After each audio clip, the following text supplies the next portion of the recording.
Henry, please keep away from that window. Don't take chances if you think we're in danger. Elsa, she's going to see that man next door again. I don't like it. Oh, I don't worry about her. It's all right, dear brother. Just don't take unnecessary risks.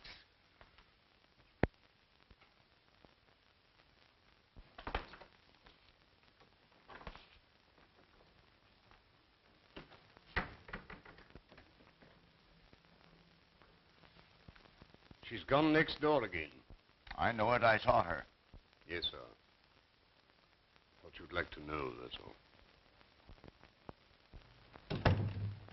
Good afternoon, Miss Murphy. How are you today? Fine, Miss Carson. Thank you for asking. Go right in. Hello, Mr. Bernard. Hello, Elsa. Sit down, please. I must have started something when I introduced you to Landis. Why? What do you mean? Did you come over just to have tea with an old man? Or is someone else coming? I don't know. Of course, if Jim drops in. Oh, him now, is it? Well, Landis is a fine chap, all right, but detectives shouldn't get married. Not until they retire. What do you mean? How about that lady who lives next door to us? Mrs. Tallman? Why, your aunt and I are just old friends. So I've noticed. Say, if you get any more crazy notions about me, you can meet Landis in your uncle's home instead of my garden. If you knew how I've hated my uncle's house, and now it's even worse. I've wanted to talk to you about this, Mr. Bernard. I don't feel that everything's right with my uncles. Financially? Oh, no, it isn't that. It's just little things I noticed. Well, tell me some of the things, Elsa. Well, none of them seems anything by itself. Oh, I suppose it's natural enough for two elderly men not to venture out of the house after dark. Anyone might hate to sit in a lighted room unless the blinds were drawn, and anyone might be nervous of burglars or fly into a rage at the mere mention of peddlers. Well, how long have they seemed nervous? I noticed it about 2 weeks ago. Have you any idea what makes them so nervous? They're rather mysteries in the neighborhood, you know. I've wondered about Deegan. Who's Deegan? He was the last man we had. He shouted all sorts of threats when Uncle Henry discharged him. I don't think he'd do anything really dangerous, though. I like Deegan. Much better, in fact, than our present man, Foot.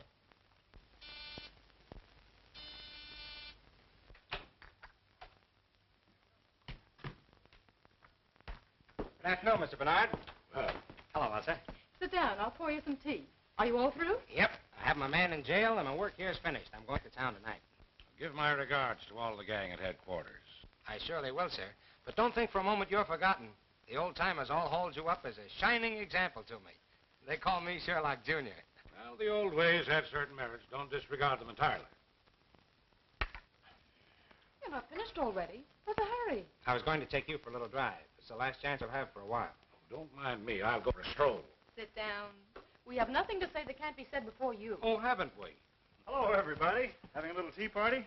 Mr. Landis, this is Mr. Blake. How are you? Oh, yeah. Mr. Blake is my paying guest. Calls himself a chemist. And if making horrible stenches is any criterion, he is. I'll surprise you one of these days and make Dr. Milliken take a back seat. I'll bet he's worried. Mr. Blake in? Oh, excuse me. What is it, chum? Oh, excuse me, please. I want some carbon tetrachloride. Oh, what do you know about carbon tetrachloride? Oh, me want a Terra. Oh, yeah? Come on out to my laboratory. Oh, thank you very much. Let's go before Blake gets back. Oh, he's not as bad as all that. But remember, this is my last day here. All right, run along then. I'll be seeing you again soon, sir. You don't have to tell me that.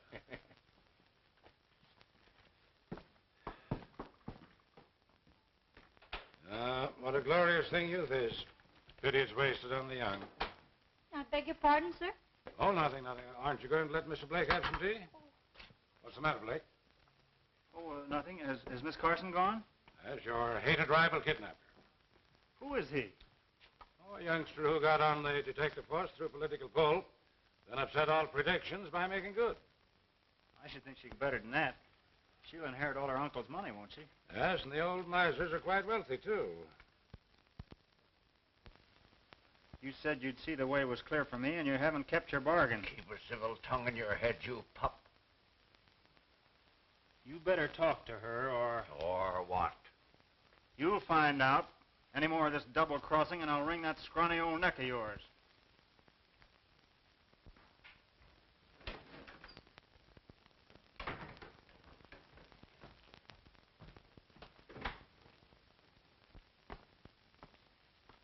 Won't you please say yes, dear? I can't now. Oh, it's no use pretending I love my uncles. I don't. They wouldn't let me when my mother and father were killed and I first came to live with them. But they need me, Jim.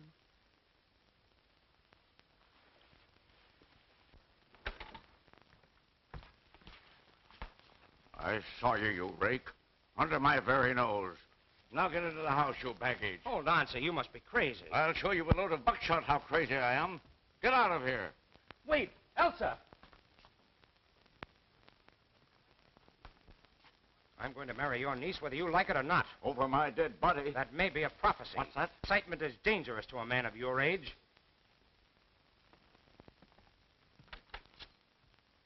Thank you. Well, I'm glad to see you home again, Mrs. Tallman. Oh, that's very nice of you to say so. For two reasons. Have you seen Elsa's uncles lately? I'm as welcome in that house as a polecat at a garden party. I only moved here to be close to Elsa. Oh, you're not their sister, then? Heaven forbid. But Elsa's mother was. They wanted her to marry a scoundrel, but my brother stole her right under their very noses. They've never forgotten it. Yes? Mr. Landis to see Mr. Bernard. Hello. Pardon me. I was next door and saw you come in here. You know Mr. Landis, Mrs. Tallman. So you're the young man Elsa wrote about. What's the matter, boy? Elsa's uncle. I'm not going to have her subjected to those insults. What insults? What did he do? A couple of things that I won't stand for and said that I would marry her only over his dead body. That's not a bad idea. What have they got against me? Perhaps they don't like detectives. Just what do you mean by that? Well, nothing, but they won't even speak to me, and I'm retired. I've decided not to leave tonight.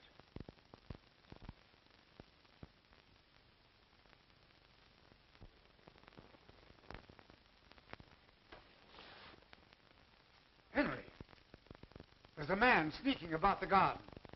What'd you tell me about keeping away from the window? What are you trying to do? Make a target of yourself? But whom are you afraid of, Henry? You'll know soon enough if you're not more careful.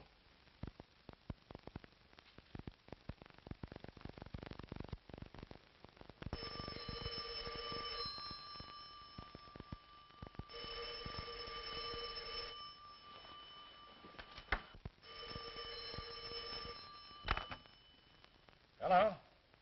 Hello? Who is it? Who else, sir?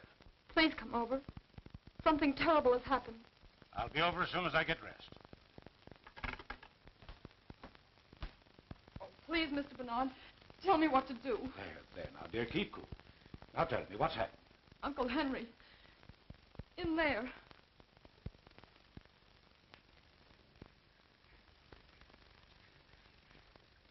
Oh, no, no.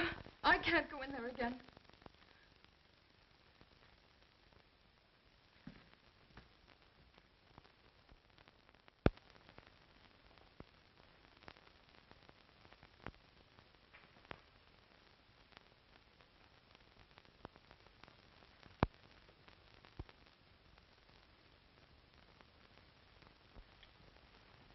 Hello, Doctor. Henry Carson is in there in the library, stabbed in the back. Great Scott. Murdered?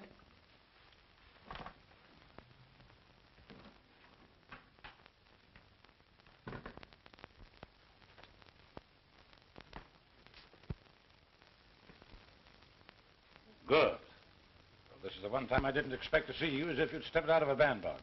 Did you think I'd be wearing an old flannel nightshirt?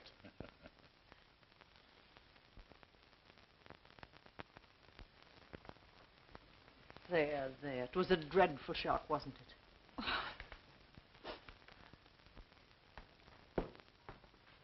Come in and stay at the door, Jim. Well, I'm glad you're on this case, young fellow. Thanks. The body's in the library. There's Foote who first found it. Tell Mr. Landis all you know, will you, Foote?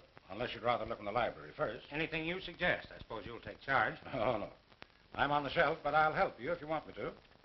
Thanks. What do you know about it? I woke about 2 o'clock, sir. It was very warm, so I got up and opened the window. I saw the light from the library shining on the lawn, so I came downstairs. I thought Mr. Henry was asleep.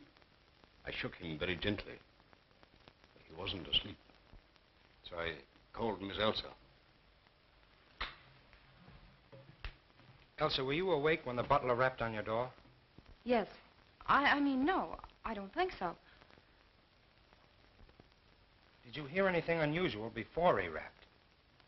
No, I didn't. I see. And now may I be permitted to suggest that Mrs. Tallman take Miss Carson up to her room?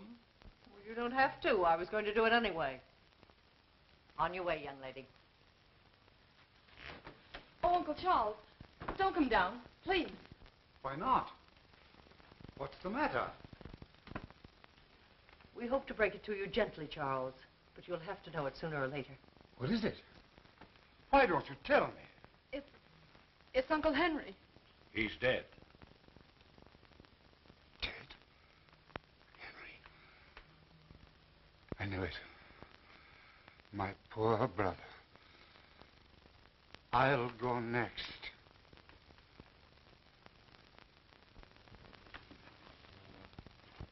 Do you think the stab in the back was the cause of death? Naturally.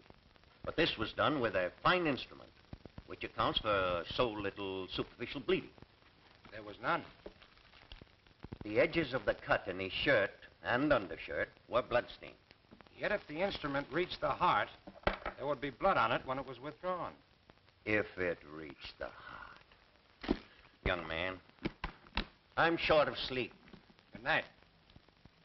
If it reached the heart.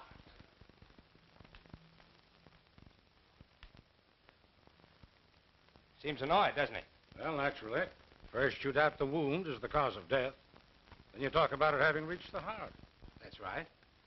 So I think I'll be saying good night, too. Now, listen. I don't want to bother you if you're not interested, but I'd be mighty grateful for your advice and assistance. Will you help? Well, if you put it that way, I'll do what I can.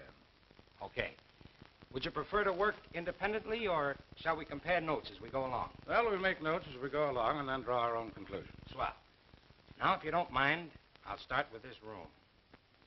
All right, young fella, go ahead. I'll follow you.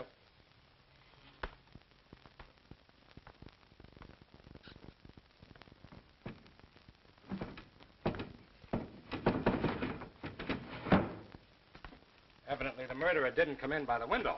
Well, there's no sign of a struggle. Carson was stabbed without warning as he sat at his desk, not moved to that position afterwards. I'm with you on that.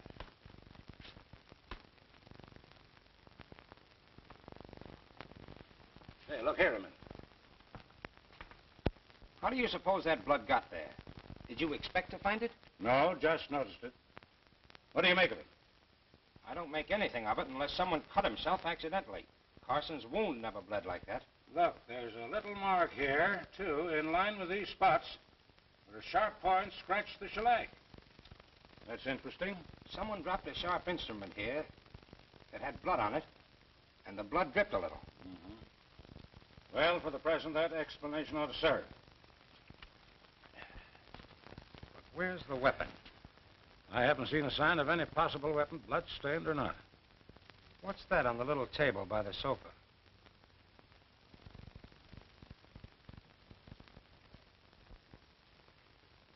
An empty scabbard.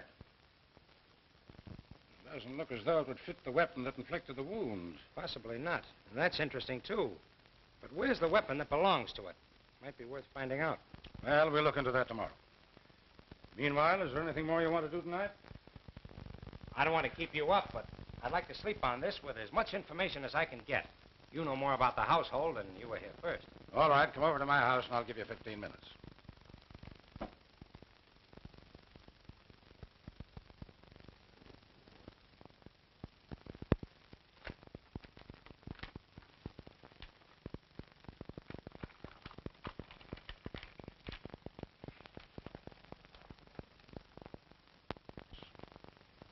Only got to know Elsa through her aunt, Mrs. Tallman.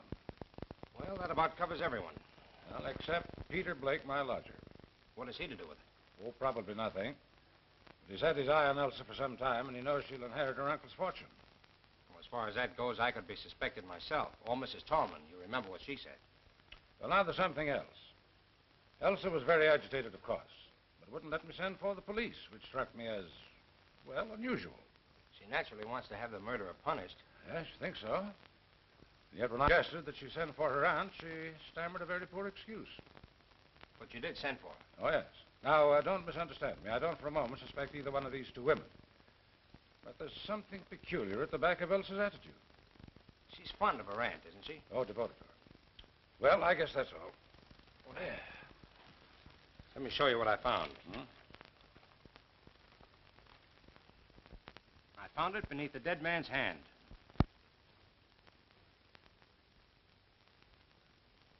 Interesting. What else?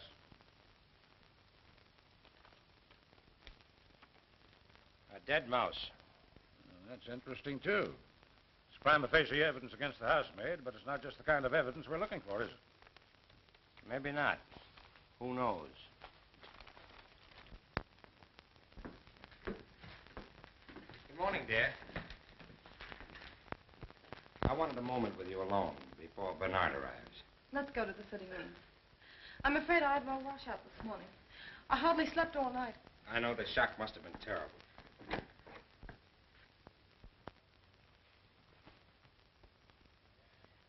Jim, I'm terribly upset. There, don't worry. We found a number of clues. Mr. Bernard. Just wait outside. Well, good morning, dear. Morning. Any inspirations in the night? No, but I've arranged for the autopsy and had a look over the grounds. I was just going to ask about this man, Deegan. Do you think he had anything to do with last night's tragedy? I don't think so. I don't know. Of course not. Elsa, were your uncles still engaged in business? I believe Uncle Henry wasn't away. They seldom went out, but Uncle Henry wrote a good many letters. It was he who handled the details, then. I suppose so. But you know nothing of the nature of their business. They never talked much of it. Some real estate investments, I think. You never overheard them mention an enemy? No, I never have. Would it be possible for us to see your Uncle Charles for a moment? Oh, no, you mustn't. Please, don't disturb him now.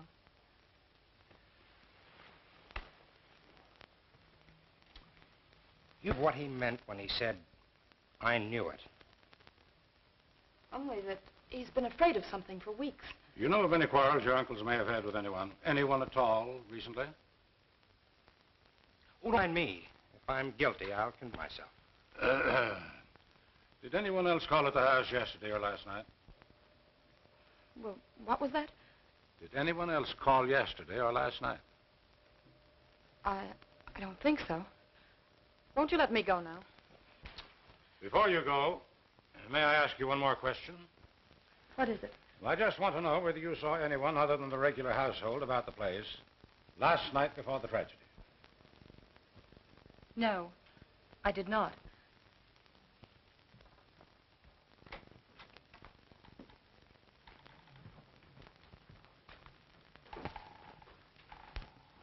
Come in, Put.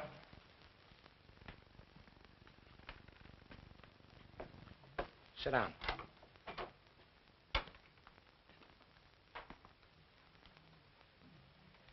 I have a few questions to ask you. This is unlocked, Foot. Did you lock it last night? No, sir. Miss Elsa is in the habit of doing that before she retires. But you locked up the rest of the house. Yes, sir. When I retired, the cook was reading in the kitchen. Mr. Henry was in the library, and Miss Elsa was in her room, I believe.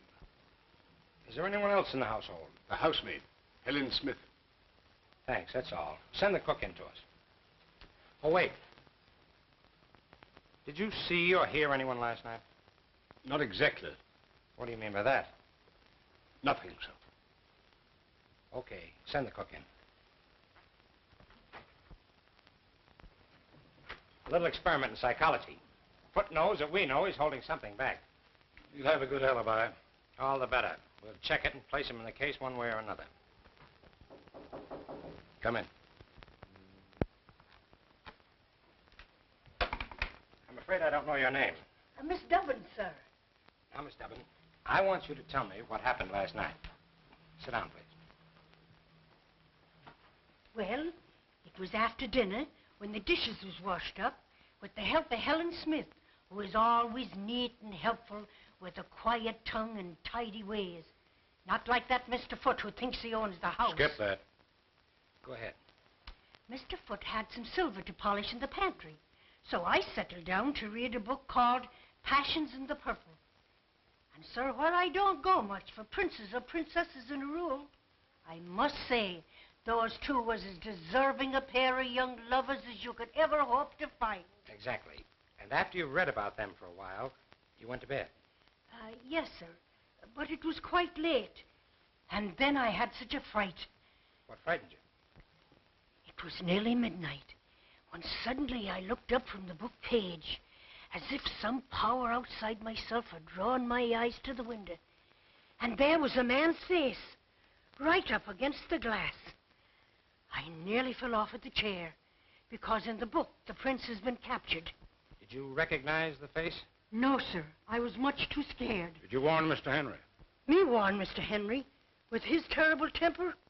No, sir. But I told Mr. Foote this morning. Quite right. We won't detain you any longer. You may go.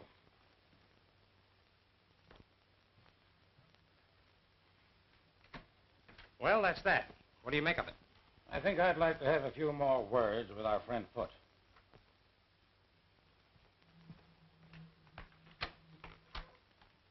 Foote! We find we have a few more questions to ask you. Yes, sir? Have you put down any poison against rats or mice lately? No, sir. I didn't know of any having been put down. Say, by the way, why didn't you tell us about the face at the window last night? Slipped my memories. A few minutes ago, I asked you whether you saw or heard anyone last night. And you answered, not exactly. Well, sir, I told you that I woke up shortly before 2 o'clock.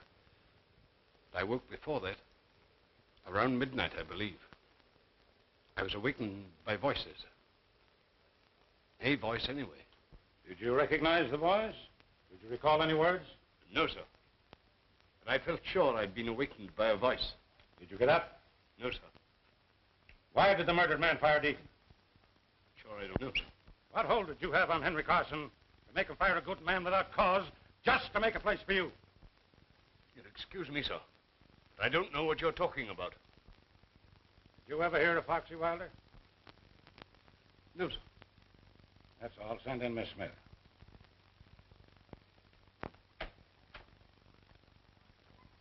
What was all that about? The shot in the dark that hit him. Did you see Foote take it? I certainly did. Who's the man? Forger that I haven't seen for 15 years or so. He was arrested twice, but wiggled out of both convictions. We have his fingerprints, though, and I'm practically certain he's the same. The idea that he might have had a hold on Carson out of the past is interesting. Yes, very interesting.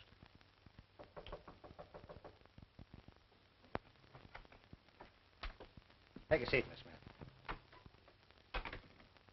I know nothing about the murder of Henry Carson. I was in bed and asleep by 10 o'clock. Miss Smith, did you sweep the library this morning? I did not. It was swept the day before. Did you dust the little table by the couch? Of course I did. Did you see the dagger there in its scabbard? Of course. To whom does the dagger belong? To... Why? We're asking questions. To whom does the dagger belong? I haven't any idea.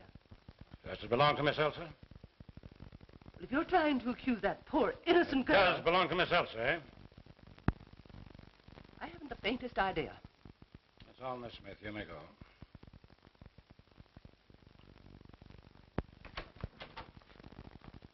Well, you found out what you wanted to know. Now, look here. You don't imagine that Elsa... I imagine nothing. There's a lot of things I want to know.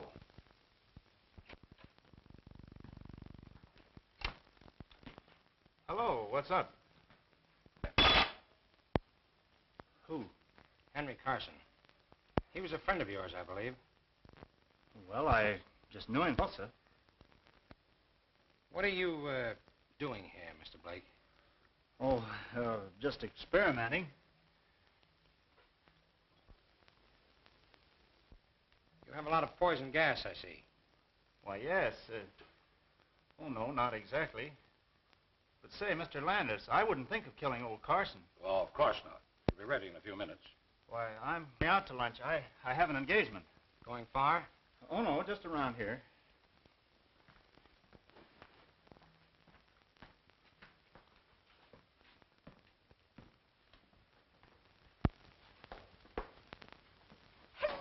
Well, you've just missed lunch.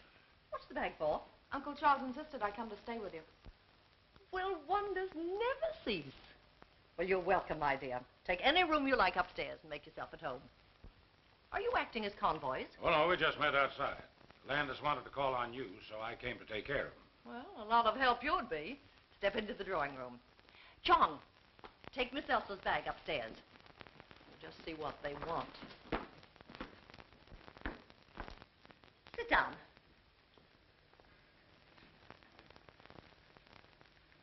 You want to talk to me? Did I or did I not kill Henry Carson? That'll do for a start. Well, what do you think? You're a detective? You'd be surprised at the number of charming-looking women that permit themselves the luxury of murder. You know, I'm beginning to like you. But you haven't answered my question. I'm not going to, young man. Find out for yourself. I'll admit I once shot a man, but it was a very poor shot and I was terribly ashamed of it. Carson's death was no great grief to you, was it? No. I'm a good hater, as anyone who is unkind to Elsa will find out. Have you been in touch with the Carson house lately? Let's see. We talked it over last night. But we couldn't imagine who might have done it. I mean, were you in touch with the Carson house, Mrs. Tallman? Why, I haven't seen Aunt Marion for days. But you talked to her. After we found Uncle Henry, Aunt Marion came over, you know. Don't be silly, child. You telephoned me last night about 10 o'clock and asked me to come over. Why didn't you tell us that, Elsa? What has telephoning my aunt to do with the murder? It might have a lot to do with it. Did you go? No. I knew that a row with her uncle would just make matters worse for her. Was it because of the incident between your Uncle Henry and me? Yes, he was much worse after you left. Now, you mustn't let our visit upset either of you. Oh, certainly not. But on the other hand, Mrs. Tallman, I must ask you not to attempt to leave town. I have no intentions of leaving town. You'll find it very hard to arrest me while Chong is still with me. Good afternoon, gentlemen.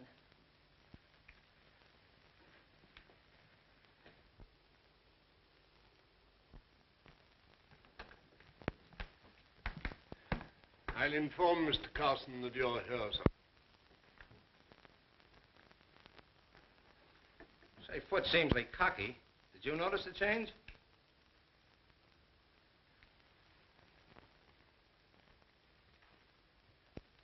What's the matter? Never going to speak to me again? Look here, young fella.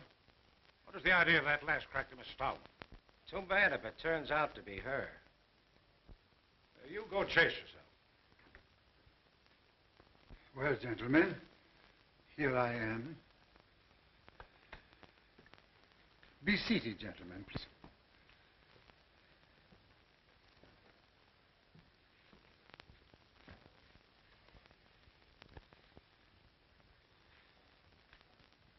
It's very kind of you to give us this info. We have no definite clue as yet, so we've been forced to come to you for help. I'm afraid there's little help that I can afford you. You see, my brother was a good man, but he had a violent temper, which made him many enemies. Cause for your nervousness of late. Figure sneaking about the grounds. Yeah. And at what time? I was reading in my room late at night. When I put out the light and opened the window, the figure there by the hedge. Did you describe the man at all? No, it was too dark. Did you hear anything last night?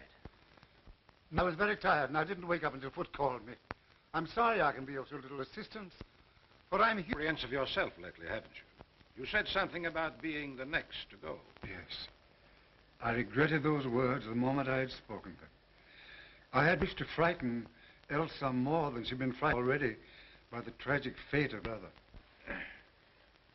Mr. Carson, what do you know about Foot, your butler? Why, almost nothing. My brother hired him, I think, because of a letter that he wrote asking for a position. Foot is a friend out of the past. Yes, I suppose so, Mr. Bernard. I felt that sometimes he presumed upon it a little. Mr. Carson, I have one more question to ask. We found no trace of the weapon yet. Searched the house, Of course, gentlemen. Search wherever you will.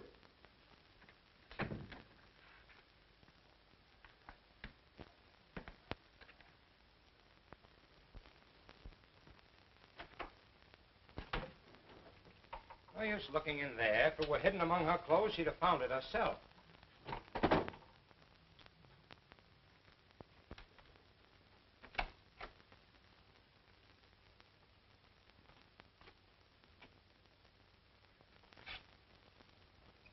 Curious? Look at it. What about it? Why, look at it. Elsa never wore a dress like that in her life. Well, maybe it belonged to her mother. Take a good look, will you, Landis? This dress has been worn recently. And look, the bottom of the skirt is muddy. The mud isn't quite dry, see? See, you're right. There's another odd thing. Look at that cut. Singed. Quite recent, too. Elsa must have been doing some cooking. Yes, and put her whole arm in the stove. Look at the length of that skirt. And another thing is too big for her. Looks more like a dress Mrs. Tallman might wear. I believe it'd fit her. I'm going to have a look at that stove. Meet you downstairs.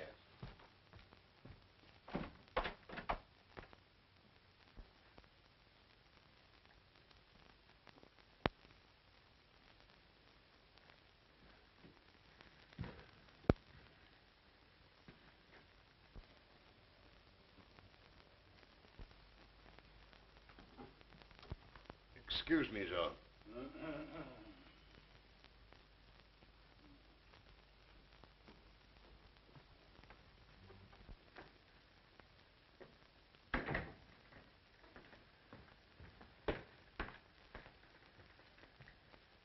I thought Foot was here.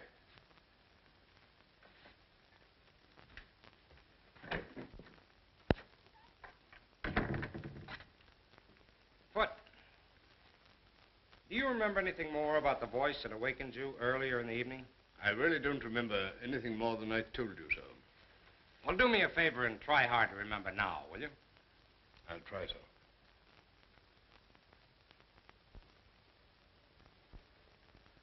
It's no good, sir. I really can't remember, and I don't want to lie about it. All right, keep on trying. I'll do that with pleasure, sir.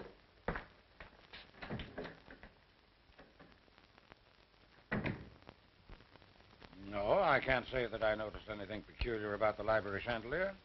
Well, I did. When we were waiting in there for Charles Carson, I happened to look up at it. One of the gas jets was fully open and parallel with the pipe. But great Scott, man, we would have smelled it. Oh, no, we wouldn't. The cook tells me that Henry Carson had a scrap with the gas company, and it was shut off all over the house. She uses a coal stove. That's how I found out about it. Well, what harm could it do then if it were open? When I went in to speak to Foot, it was closed again.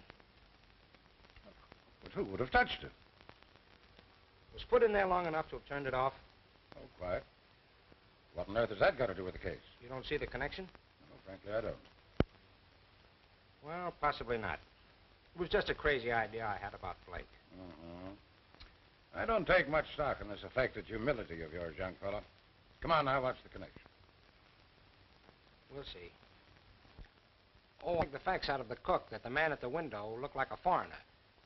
Wore a cap, had gray or blue eyes, an unshaven face, and a black mustache. A complete description. Either she was lying in the first place, or she's made it all up. No, she didn't know she knew it. And we'll have no difficulty in finding it. Want me to do it? I'd be glad if you would. And now, before I leave, I think I'll pay Mr. Blake another little visit.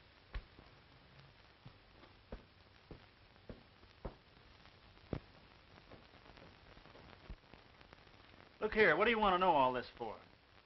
You prefer not to answer? No, I don't mind. I was only joking. The fact is, I'm working on a new infallible gas disinfectant in rooms where people have had contagious diseases. You have a number of gas containers here. What are they? Why, there's natural gas, there's And in those carboys?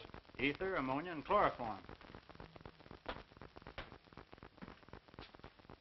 Is this the company that supplies you, Bar Chemical Company? Yes?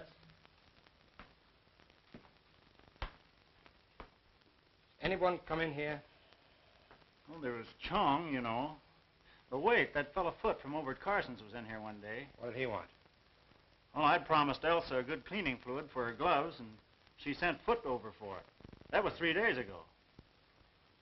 What time did you go to bed last night? Oh, about 20 minutes after 11, I think. You didn't go out? No, of course not. You're lying, you know. What makes you think so? What time did you go out? Oh, about 10:30, I guess. No harm in going out for a breath of air. Where'd you go? Look here, you haven't any right to come here trying to third-degree me. You don't care to answer? No, I don't. Very well. Well, wait a minute. What are you going to do about it? Nothing for the moment. But when you get ready to tell me what you were doing on the night of the murder, let me know.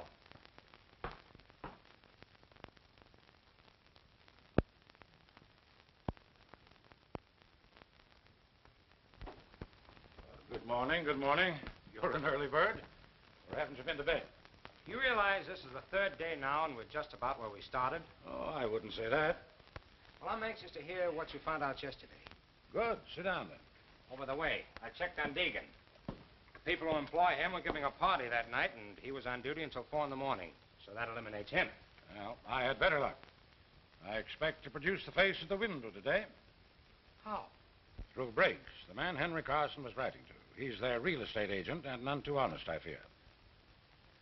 I found out through Briggs that the Carsons own a number of tenements that he bought for them under an assumed name. He also admitted that there have been a number of fires in those buildings lately. Obviously, sapphire bug. Were the buildings heavily insured? Yes, but that doesn't seem to be the angle. In fact, Henry Carson told Briggs to take steps to stop the fires. Briggs engaged a private detective, but the fires didn't stop. There was an attempt at firing one of the buildings on the very night Carson was murdered. What time? A little before midnight. Well, then the same man couldn't have killed Henry Carson. Well, he'd have had time, only it wasn't a man. A woman? The private detective described her as being tall, dress of some dark material, small hat and a veil. She moved with a free, swinging stride, like a woman who'd been used to an outdoor life. But that's extraordinary. The description fits Mrs. Tallman.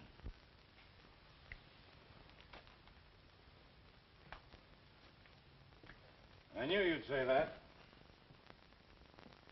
I asked Charles Carson if he had any clue to the firebug. He's got someone in the back of his mind, but he wouldn't say. Though he hinted that the firebug and the murderer might be the same person. You think Mrs. Tallman couldn't have done it? That dress in Elsa's room. Well?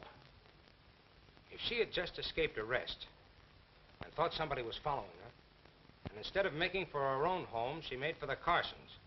Henry Carson admitted her and swore at her for disturbing him. His voice, or hers, woke foot.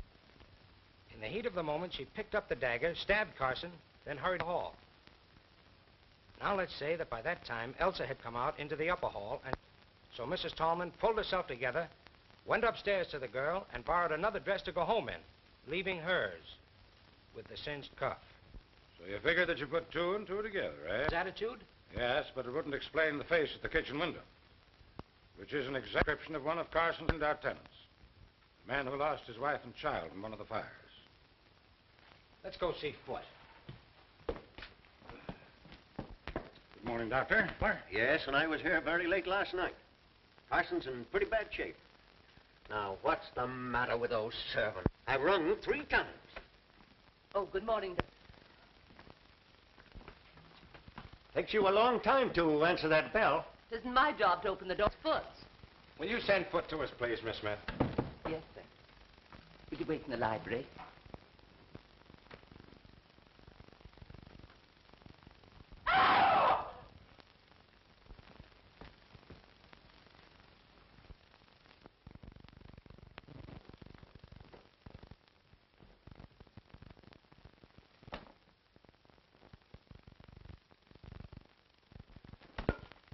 What's the matter? What happened? Foot! Foot! Oh, Mr. Landis, what's the matter? Foot isn't here, sir. What?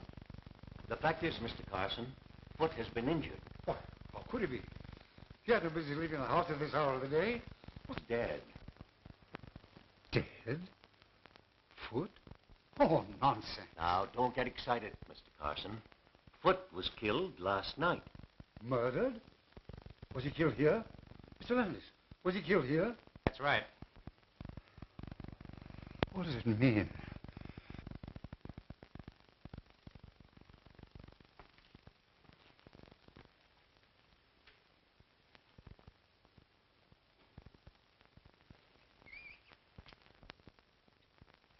Here, Landis. What do you make of this? Looks as if some very muddy article was dragged across the sill. You see that out there? Yes. Flower bed is covered with footprints that have been carefully trodden out.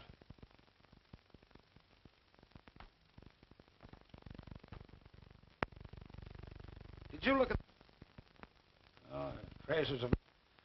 Your eyes are better than mine, young fellow. He must have dropped his dagger in the mud. Or buried it after the first murder and dug it up again for this one. Another murder, all right. Exactly. He's been dead probably 7 or 8 hours. He died instantly, or very nearly so. The wounds are very similar, and were probably made with the same instrument with which Henry Carson was stabbed. Yeah, just a minute. Where are you going? Let me go. Keep your hands off me, Jim Brooks. What do you mean, poking your nose into other people's business? Asking me where I'm going and doing. Stop that noise. You want Mr. Carson down here again? Well, I'm not going to stay in this house to be murdered, too. Go back to the kitchen. If you try to leave this house before I give you permission, I'll put you in jail.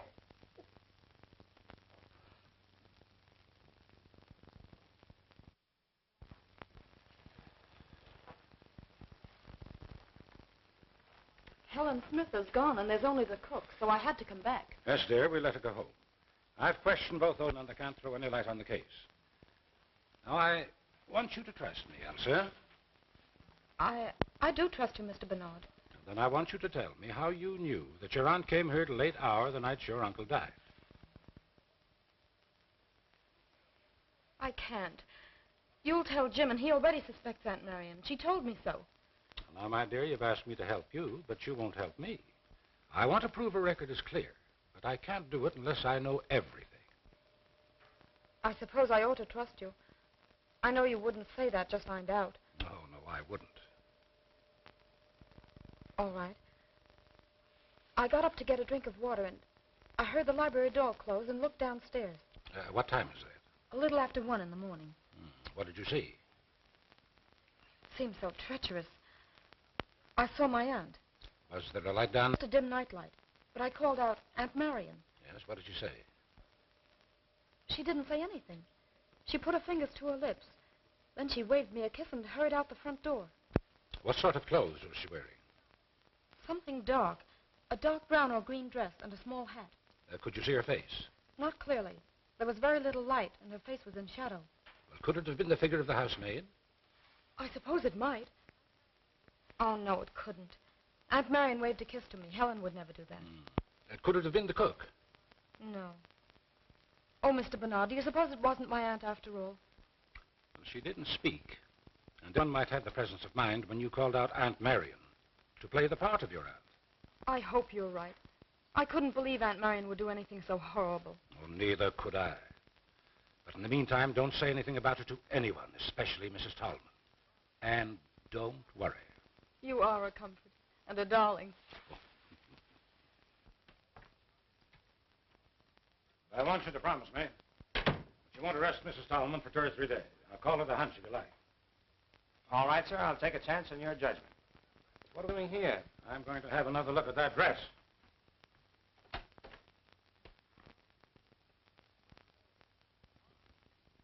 Gone.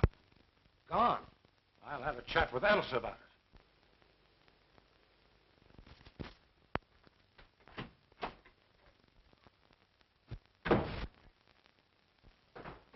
There's your man, sir. Is this the man you saw at the window? It's the very man, sir. We have a few questions to ask you. Come in here.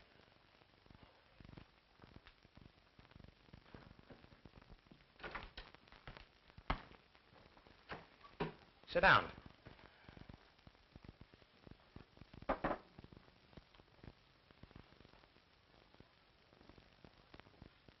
Honest gentlemen, I don't know nothing about it. Don't worry about that now. Sit down. We haven't accused you of anything yet, you know. Now, you tell us your story in your own way. Well, it was like this. A month ago, I was a contented man with a wife and a baby.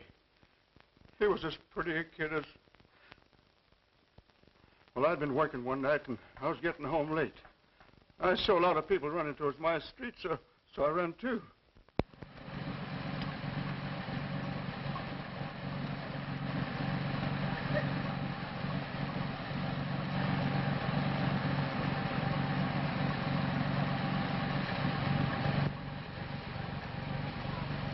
Back there. But my wife and kid, they're in fire. Everybody's out. My wife and kid, are they safe? There was a woman and kid, but they took them to the hospital. Hospital?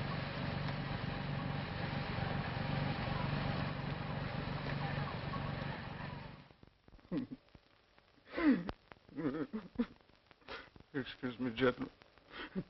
I ain't been the same since that night. Well, I rushed over to the hospital, and there was Alice and little Bill lying in a bed together with a sheet pulled over their faces. So you set out to find the owner of the building? That's it, sir. All I was asking was the price of a tombstone, like Alice had wanted, that's all. But Briggs, he wouldn't tell me. So a friend of mine in the fire department, he made him spell the names of the owners and their address. So you came out here? That's right, sir. But I couldn't get here till late because I got mixed up finding the place. Must have been about 11:30 by the time I got here. What did you do after you got to the house? Well, I looked in the back window. There was a woman there sitting and reading. Well, she let out a yell, so I ducked. You mean you went home? No, sir. I wanted my rights. I came round this window here, but all of a sudden the lights upstairs went out. So I ducked, scared somebody might look down and see me. That's just what happened. You were seen. Now come clean. So help me, I'm telling the truth. Well, after a while, I crept back and looked under the shade. At this desk here, there was an old man looking over some papers. Did you rap on the window? Not me, sir. I wasn't looking for trouble. I just walked along the house to see what kind of a car they had, to see if they was rich. The garage was empty, so I went home. Is that all? I guess that's all. But I didn't murder the old man. You better tell us everything, Bell. Oh, what's the use? You wouldn't believe me. Why don't you try? Well, it was like this, sir. The garage was all dark inside, but I carry a torch, and just as I took it out, something hissed at me from the back of the garage. Hissed at you? Yes, sir, I'll swear to it. It scared me so bad that I ducked again. Then how did you know there was no car there? Well, after a while, I came back, and I flashed on the torch, and that time I saw it. Well, what was it? I said you wouldn't believe me, but I'll take my oath it was a snake, wiggling away toward the back. You sure it wasn't a long red herring? I'll take my oath it was a snake. So you went home? Yes, sir. I went straight home as fast as I could. You were never near this place before? Well, I never found out the address till the day before. How could I come? You came again?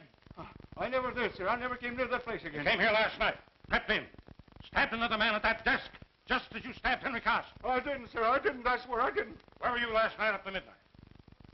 I was in a picture show. Anybody with you to prove it? No, sir. I went alone. I'm going to send this fellow home now, but don't lose track of him for a few days. All right, Val. You can go home now. Home? And I'm going to see what I can do about raising the price of that tombstone. Thank you. Thank you, sir. Well, what do you make of it? Well, that was a shot in the dark that didn't strike home. But let's see else about that dress. I'm convinced that dress was worn by the woman she mistook for her aunt.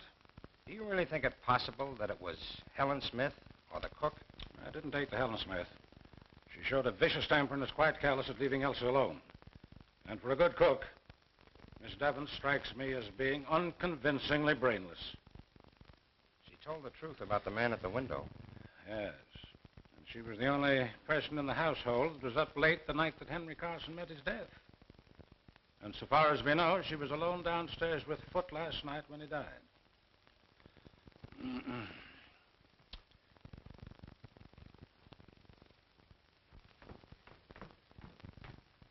where are you going with this? To the kitchen, sir. And the incinerator, I suppose. No, sir. Miss Elsie thought I might be able to wear it. Elsa!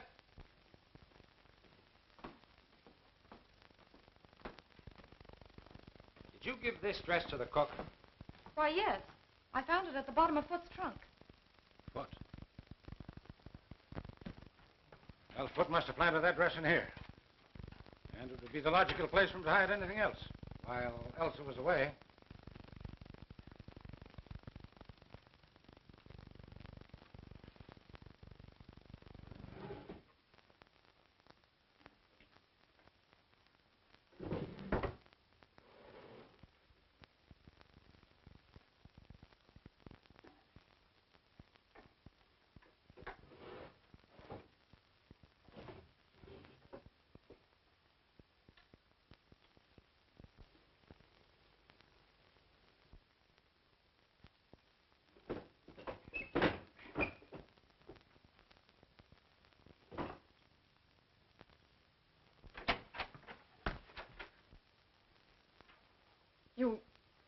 You found it. Yes, Elsa, where you hid it. Oh, I know I shouldn't have done it. But it lay there. Where? It lay on the floor of the library. Foot hadn't seen it, so I sent him for water. Then I ran upstairs and threw it in my wardrobe.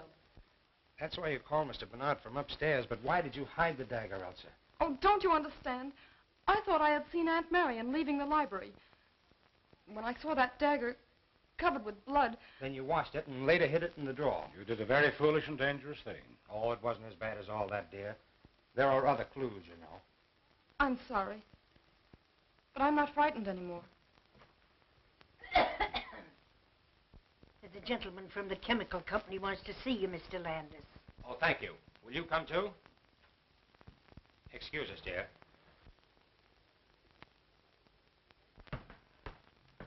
Did you see, Blake? No, I didn't. What new theory is this? It's not a theory. I had the chemical company send out Mr. Watson here to examine Blake's laboratory. Well, what'd you find, Mr. Watson? The pressure is good in all the gas tanks except the carbon monoxide. Which means? That most of the gas has been drawn off. Well, could it have leaked out? Our tanks don't leak. Somebody might have left the tap open a little, but if he did, he'd be lying around there somewhere. Well, that's all I wanted to know. Thank you. I'm glad to help you if I can. Well, you've been holding out on me, eh? Not on facts. Only theory. Carson's wound didn't bleed. That's why I made such a point of whether it reached the heart or not. My idea was that when Henry Carson was stabbed, he was already dead. The autopsy showed a scarcity of oxygen in the lungs. In that case, the wound wouldn't bleed at all. It didn't. But let's take the evidence in order. First, there's the mouse. The little beggars never die out in the open unless they've been poisoned. But nobody had put down any poison. Well, where's the connection? Suppose that Henry Carson had been sitting quietly at his desk, and Mr. Mouse ventured into the middle of the room. Then let's suppose that death suddenly gathered both man and mouse at the same instant. Carbon monoxide. Suppose we see if your lodger is in.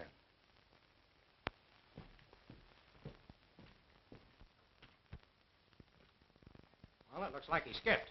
I'll broadcast his description. We'll soon pick him up. Say, Landis, how do you figure the gas got in the library? From the gas jet in the chandelier. Blake tapped the pipe and let in the carbon monoxide from the tank. Sounds interesting, but I'm inclined to think it's all moonshine and coincidence. Now, how would that hook up with the stabbing of Henry Carson and the stabbing of Foot and the dagger and the disappearing dress and the woman in the hallway? Were they all in the plot together? We're not even sure that Foot and Carson were stabbed with the same dagger. We're sure they weren't. Elsa hid it long before Foot was murdered. Oh, quite so. But that doesn't prove that both men were not stabbed with one and the same dagger. For the love of Mike, man, you don't suspect Elsa. I don't think Henry Carson was stabbed with the dagger at all. It was planted there. On the evidence of Elsa, the dagger was covered with blood, dripped on the floor. And yet the wound did not bleed. Whatever blood was on the weapon came off on the clothes when it was withdrawn. That's right. Well, then we can eliminate at once both Arthur Bell and Peter Blake. For neither of them had the intelligence to conceive such well-planned crimes. Well, I'm not eliminating Blake, and I'm not eliminating Mrs. Tallman. All right. But there's an experiment I'd like to try. What is your experiment? Well, it's quite simple. All I ask is that you place yourself at my disposal tonight and possibly tomorrow night. Okay. you still have a man watching Mrs. Tallman, I want you to call him off. And let me convey to Mrs. Tallman in a roundabout way that you've done so. You agree? I do.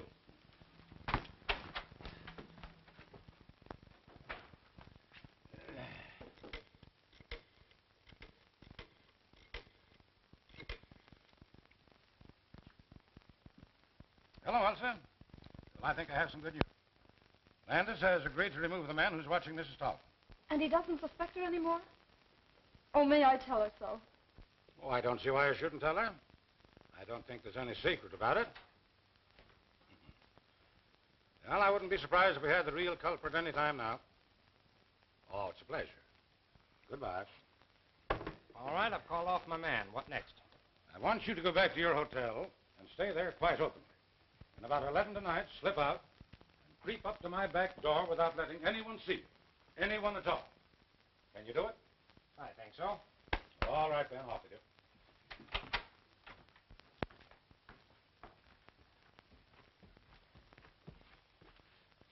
I'm going to undress. You wait here until I come out again.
Say, what's the idea? That's the experiment. Don't talk, not a sound.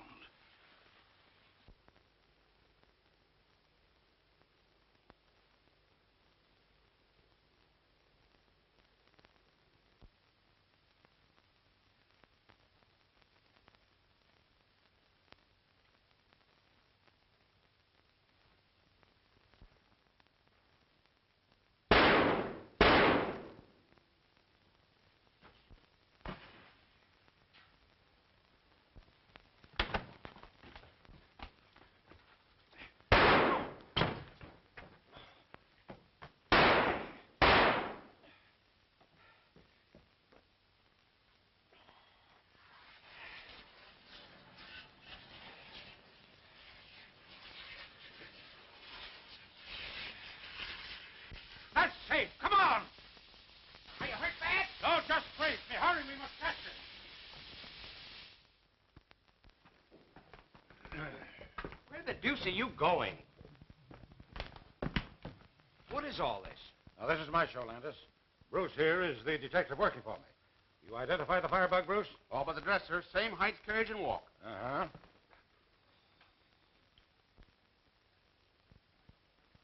Mr. Landis, I know that I've done wrong. Would you tell me, please, if I'm to be incarcerated tonight or permitted to sleep here? What do you think we're going to charge you with? Well, dressing as a woman, I know it's illegal, but I wanted to find the murderer of my brother. We're saving you the trouble. We're charging you with the murder of your brother and the murder afoot, setting fire to your tenements, and the consequent death of Martha Bell's wife and child. Ridiculous. You know that I was in my room, and at what hour I put out my lights. Yes, I found the clockwork arrangement that put out your lights. Now I'm going to find the dagger with which you stabbed your victims.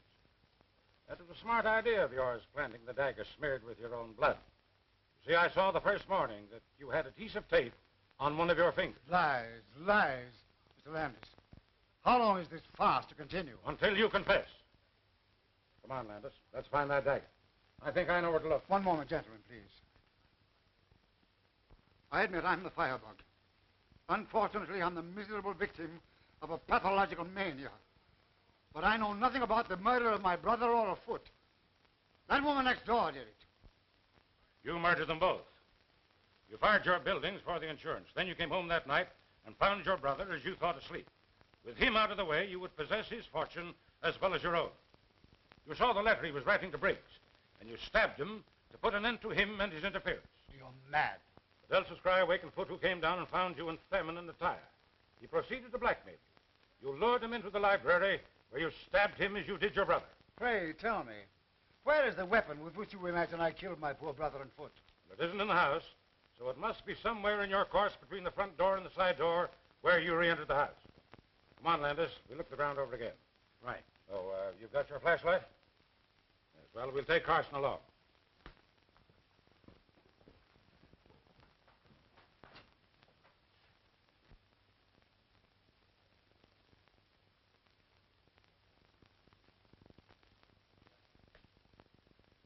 Look there, Landis. Doesn't it seem strange that such a tall plant should be tied to such a short stake? That stake? That wouldn't help it any. Bruce, pull it up and let's have a look at it.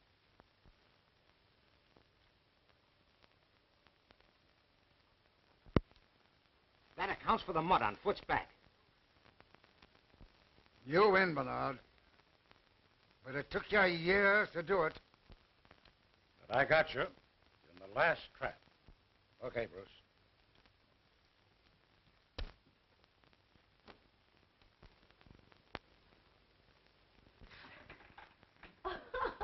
Cleared at last, and you're foiled again, Jack Dalton. I'm sorry, Mr. Tallman. Oh, forget it. I suppose you want to talk to the mastermind. Yes, but I wondered... Oh, I know what you're wondering. I'll just see if she's presentable. She's had quite a shock, you know. Yes, she must have had. You'll find Sherlock in there. Thank you. Good morning. Oh, good morning. Oh, don't get up. See, now that it's all over, do you mind telling me how you happen to suspect Carson? Not at all. You took it for granted that Carson wouldn't murder his own brother, and you never looked his way. I didn't and did. That's all. Well, that's not all by a long shot. But I believe congratulations are in order. Oh. But don't forget, you must congratulate me, too. For what? Because I've got the man who really killed Carson. Blake? Yes, again. Say, what is this, a game? Where is the real murderer?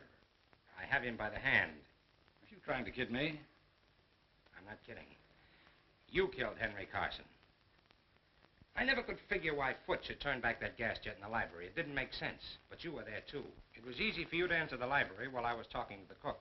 Go ahead. Carson's last words when he was caught implied that you had known each other before, but you were certainly not old friends.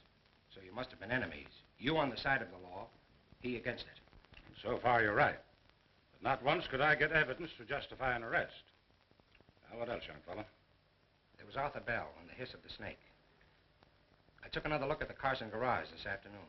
In the back wall, behind the firewood, is a small hole recently bored leading to your garage. And there are yards of rubber tubing in the back seat of your car. Naturally. It's no dice. You'd already opened the gas jet in the library that day you called about the fence. Mm-hmm. What else? You made sure that Henry Carson was at his desk. Then you connected the tube with the gas jet in the garage. You then went back to your own garage, connected the tube to the tank, and turned on the gas. That was the hiss that scared Bell. You let in enough gas to kill a dozen men and a mouse. Then you drew back the tube, and it was the end of that writhing tube that Bell saw. Of course, he thought it was a snake. And the confessed stabbing of Henry by Charles. Henry Carson was as dead as that mouse when his brother stabbed him. An interesting bit of reasoning. How long have you believed it? I suspected it days ago. You were so down on my theory of gas and so unwilling to involve Blake. Landis, you've done some fine reasoning. I never thought you'd figure it out. But you don't know the harm those two men have done.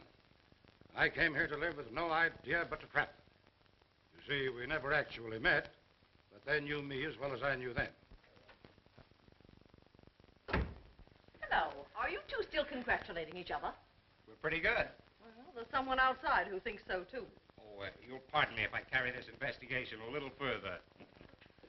Won't you sit down, Mrs. Tallman? Certainly. Well, I suppose you're very busy now with Sean gone and Elsa on your hands, but if you have a minute, I've got something to tell you and something to ask you. An hour, if you like. Well, I thought you'd like to know that Landis has traced the murder of Henry Carson for me. What? But you didn't do it. Oh, of course not, but I've practically confessed it, and Landis has let the matter drop. Well, I'll be... That's all right, it's all right. What else could I do? You see, I found some rubber tubing that belonged to you hidden behind the firewood in the garage. I pawed it over to hide your fingerprints and leave my own, then I hid in the back of my car. But will you tell me, please, in confidence, how you got that tank of carbon monoxide to asphyxiate Henry Carson that night? That's the only thing I don't understand, the only thing that doesn't fit. Do you mean to say that you confessed to such a crime to shield me? What else could I do? But I didn't do it. What? Then who the heck did? Well, you're just in time, children. For what? You accused Mr. Bernard of killing Carson. Now I'm going to tell you who really came.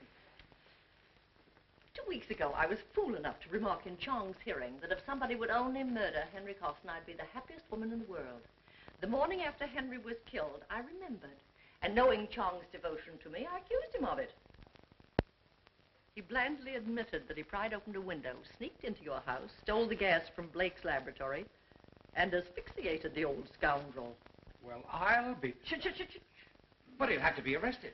Why, certainly. Where is he? On his way to China. Nevertheless, we'll get him. You were wondering where we'd spend our honeymoon. Well, it looks like China to me. You're a man, Thorben. Oh, fool. Well, have it your own way. But I'll tell you what I'll do. I'll marry you. Who asked you? Hold your tongue. I'm not asking you, I'm telling you.